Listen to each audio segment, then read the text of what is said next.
श्री राम जय जय राम, जय जय विघ्न हरण हनुमान। भक्तराज हनुमान भाग 5। उन दिनों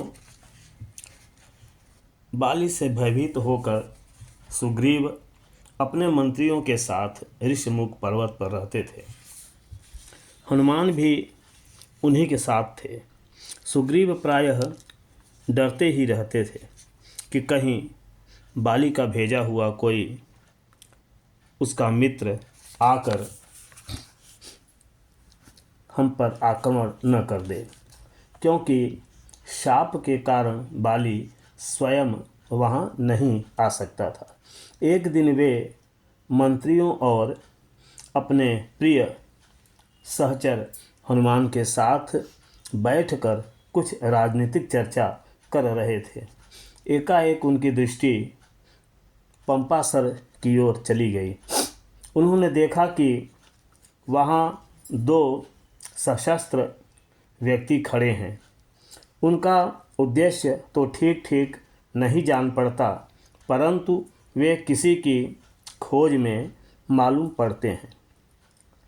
उनकी चाल ढाल, उनका वीरोचित शरीर, उनके शस्त्र अस्त्र और साथ ही उनके बलकल वस्त्र और जटाओं को देखकर सुग्रीव को बड़ी शंका हुई।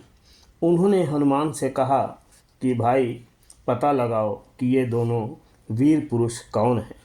यदि शत्रु पक्ष के हों तो यहाँ से भाग चलना चाहिए, और यदि उदासीन हो तथा उन्हें भी किसी सहायता की आवश्यकता हो तो उनसे मित्रता कर ली जाए और एक दूसरे की इष्ट सिद्धि में सहायक हो। तुम ब्रह्मचारी का वेश धरकर उनका पता लगाओ, फिर जैसा हो इशारे से मुझे सूचित कर देना। हनुमान ने उनकी आज्ञा स्वीकार की। सुग्रीव के कहने से हनुमान ब्राह्मण का वेश बनाकर उनके पास गए। उन्होंने योग्य शिष्टाचार के पश्चात उन दोनों की प्रशंसा करते हुए उनका परिचय पूछा। उन्होंने कहा, आपके शस्त्रास्त्र और शरीर की वीरोचित गठन देखकर ऐसा अनुमान होता है कि आप वीर पुरुष हैं।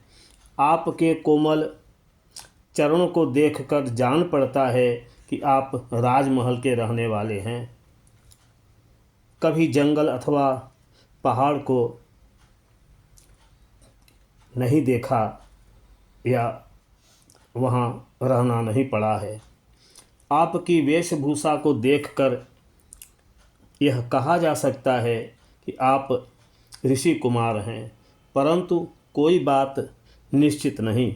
आपके मुखमंडल का तेज स्पष्ट बता रहा है कि आप साधारण पुरुष नहीं, अलौकिक हैं।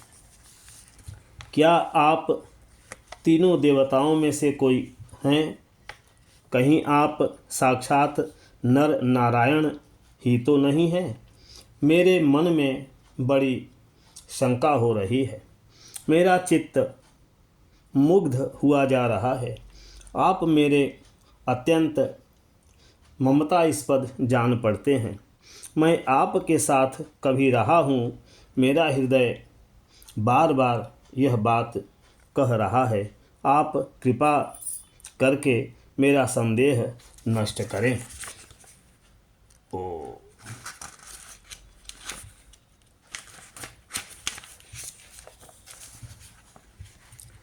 भगवान राम मंद मंद मुस्कुराते हुए हनुमान की बात सुन रहे थे।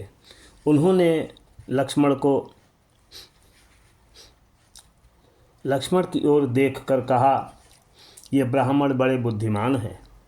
इनकी बात से मालूम पड़ता है कि इन्होंने सांगोपांग वेदों का अध्ययन किया है। इनके बोलने में एक भी अशुद्धि नहीं हुई है। इनकी आकृति पर ऐसा कोई लक्षण नहीं प्रकट हुआ है जिससे इनका भाव दूषित कहा जा सके। ये किसी राजा के मंत्री होने के योग्य हैं। इनकी उच्चारण शैली और नीतिमत्ता दोनों ही गंभीर तथा प्रभावोत्पादक हैं।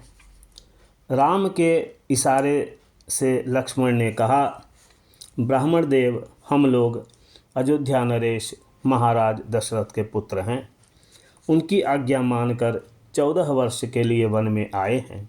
यहाँ किसी राक्षस ने जनक नंदिनी सीता का अपहरण कर लिया है। हम लोग उन्हीं को ढूंढते हुए इधर घूम रहे हैं।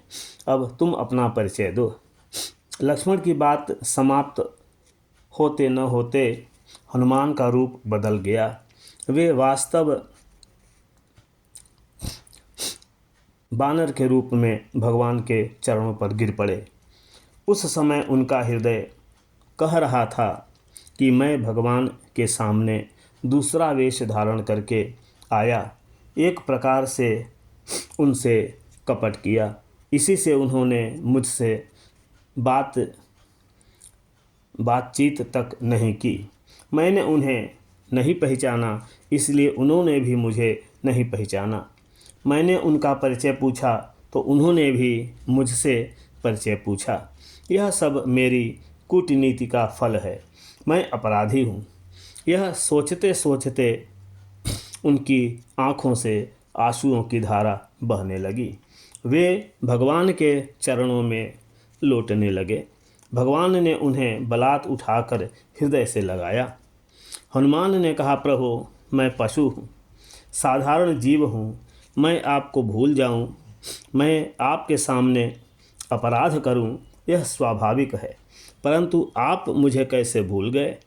मैं तो आपकी आज्ञा से सुग्रीव के पास रहकर बहुत दिनों से आपकी प्रतीक्षा कर रहा हूँ। सुग्रीव भी बड़े दुखी हैं। मैंने उन्हें आपका परिचय देकर ठाड़स बंधाया। उन्हें जब अब एकमात्र आपका ही भरोसा है। अब आप चलकर उन्हें स्वीकार कीजिए और उनकी विपत्ति टालकर उनसे सेवा लीजिए। हनुमान ने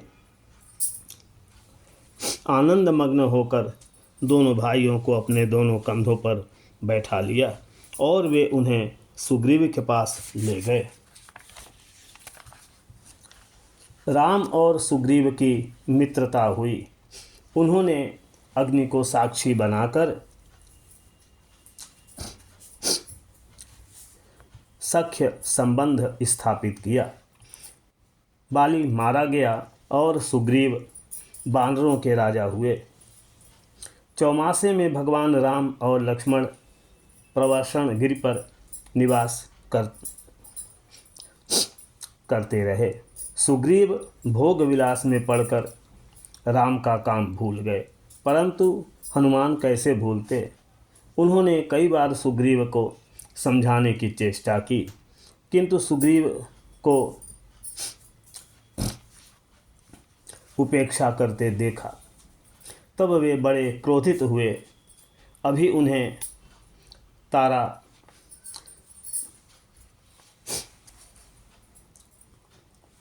मना ही रही थी कि हनुमान के बुलाए हुए बानर भालुओं की अपार सेना आ पहुंची। यह उद्योग देखकर लक्ष्मण सुग्रीव पर प्रसन्न हो गए। सुग्रीव भगवान राम के पास आए और उन्होंने अपने प्रमाद के लिए क्षमा मांगी। भगवान राम के सामने देश देशांतरों का वर्णन करके सुग्रीव सीता को ढूंढने के लिए वानरी सेना भेजने लगे। सीता के संबंध में इतना पता तो था ही कि रावण उन्हें दक्षिण दिशा में ले गया है, परंतु बानरों को सब ओर भेजने का अभिप्राय यह था कि और बानर इकट्ठे किए जाएं तथा यदि रावण ने सीता को कहीं अन्यत्र रख दिया हो तो उसका भी पता चल जाए। सुग्रीव ने शासन के शब्दों में कहा, जो 1 महीने में निर्दिष्ट स्थानों का पता लगाकर नहीं लौटेगा उसे मैं बड़ा कठोर दंड दूंगा। सबने निर्दिष्ट दिशाओं की यात्रा की।